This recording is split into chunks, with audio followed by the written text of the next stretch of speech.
Hey, my name's James Simpson. I hope you're well. Interest rate rises have been paused. What does that mean for us as property investors in the UK, homeowners in the UK, and people renting in the UK? Let's go into that in this video. While you're here though, make sure you subscribe to the channel over there and hit the bell notification. Make sure you like the video, guys. Go on, smash that like button over there right now. That really helps us with the YouTube algorithm. And if you haven't checked out the Property Accelerator yet, I'll be mentoring you inside that. All the latest strategies on serviced accommodation, buy, refurbish, refinance, lease options, and much more. You can join for £1. It's absolutely bonkers. How can you do that? I'll pin a link in the description below, so go and check that out while you're here. So, interest rates have been put on hold in America.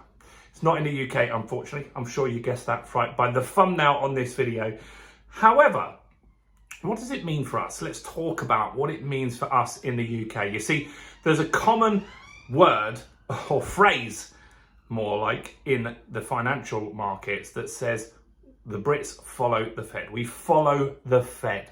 What does that mean? Well, it normally means that the Bank of England will follow what the Federal Reserve do. And the reason they do that is because they've got an advantage because the Federal Reserve go earlier in the month. So we kind of know what they're doing. We're intertwined economies. We buy and import from certain similar places. And so our economies really are quite similar. But where this is different this time is America has dealt with inflation. It's nearly back to normal. They've got their inflation down to 4%. The UK, on the other hand, has not. The Bank of England has got that pretty wrong. And we are at 8.7%. We're one of the highest inflation countries in the world, apart from places where they have crazy inflation like Argentina and stuff like that. The Western world, we have the highest inflation, and it's really not looking like it's budging quick enough. And so what we would normally do is follow the Fed. Now, the Fed does have higher rates. So you could say we're going to follow the Fed to 5. Very likely that we are going to follow the Fed to 5 now. But how long will that take? Well, we've got a meeting in the next week or so, and interest rates in the UK are going to go up. It's a pretty foregone conclusion. The press all week has had interviews with Jeremy Hunt, where he's saying he doesn't care how high interest rates go. They must go up in order to curb inflation. Wonderful. So that isn't good news for homeowners and property investors. That means affordability is going to be reduced. It means if you're on a deal right now and you're going to remortgage and refinance, you're going to be in for even more of a shock when that finally comes through. This isn't good news all round. And so we need to, as property investors, we need to look at what we can do to protect ourselves. Well, what I would be doing right now is, if you have a deal that ends in December, for example, which a lot of you may, then start looking at it now. Start working out what is going to be the best for you on that deal now. Get it moving, because you can't wait 2 years or like longer. You can't wait really to get that done. You need to get that deal done now. And you don't need a crystal ball to know interest rates are going to go up now. So you can apply 6 months early. So get that deal done now. Fix in a better rate. That's going to help really support you. Now, another concern for investors is maybe they had a 70, maybe they bought in the peak, right? Maybe they bought in the peak. And if they get a new mortgage, they might have to top up the deposit in order to make the affordability the 75% loan to value, because if the price drops by then, they might have to do that. So as a landlord, I would be looking to see what value you can add to your property. You always need to look for deals where you can add value. Could you add another bedroom in there? Could you refurbish the property to make it a higher standard? These things are key in this market. And as an investor in today's market, you can't be buying things like new build flats. New build flats are a terrible investment at the moment because they're generally overpriced. There's a high volatility there, and you're going to lose.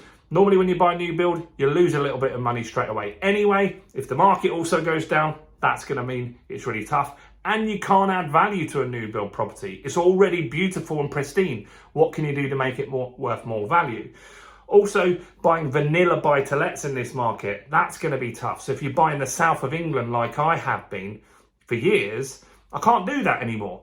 It really doesn't stack up. In fact, I might have to put a 40% deposit into a deal in the south in order to make that deal work. Doesn't really work, does it? So we've got to look at what can we do as investors. So you could be buying to people that just need to sell. There's something called Section 24. That's hitting a lot of landlords that own property in their own name. Means the tax is absolutely insane. Those sorts of people need to sell. In this market, they're distressed sellers. They want to move those properties fast because the tax is costing them so much money. Look for deals with those types of people, and look for deals where the property hasn't been loved, right? So you can fix it up, you can renovate it, you can add value. Maybe you could take a 1-bed flat, make it a 2-bed flat. I've taken studio flats and made them into 1-bed flats. These are the deals that you need to be doing in order to be profitable in this market. Then you need to look at cash flow. Just getting normal buy-to-let, really going to be tough. Look at renting out on a room by room basis. That means that you could take a property that might get £1,000 in rent as a 3-bed house, but if you rented those rooms out on a room by room basis, look for someone that's got 2 reception rooms, turn those into bedrooms, you could then get £500 per room or more. You'd get 2,500 quid, right? This is an HMO, and that's a great strategy in today's market. Or what if you had a flat, and rather than renting out on a monthly basis to someone, why don't you rent it out on a nightly basis as serviced accommodation on Airbnb, on Booking.com? This is a high cash flow strategy again, and these are the strategies that are working in today's market because they give you that buffer, right? This is what you've got to get in your head and mindset as a property investor today, is you've got to look to add value first and foremost when you get the deal, right? So if you buy a 100 grand house, what value can you add to that property that makes it worth 130? Then if the market goes down, you're protected, right? That's important. Then what cash flow can you add into that deal? How can you make it more profitable than a standard buy-to-let? Whereas if the tenant doesn't pay or they leave, that makes it really, really tough. Or you get maintenance issues and stuff like that. You've got to have a high cash flow strategy like HMO, like serviced accommodation. This is really, really important. So the Fed's interest rate rise is kind of irrelevant to us this month. Normally, if we're more intertwined like we have been, when they've had high inflation, we've had high inflation, we're going to follow the Fed. They've dealt with inflation a lot better than us. They're at 4%. So we're not going to be following them because our inflation hasn't been dealt with yet. We need to see the back of that inflation before we stop rising interest rates. And so that's why we've got to look at different strategies in this market. Now, if you want to know how those strategies work and you want to get involved, as I said, I've pinned the link. Go and click on that link. Join us in the Property Accelerator. It's £1. I'll mentor you. I'll help you. I'll train you. All of that stuff is included. It's a 7-day trial. See how it goes. But while you're here as well, like the video, check out all the other content on my channel, including this video right here.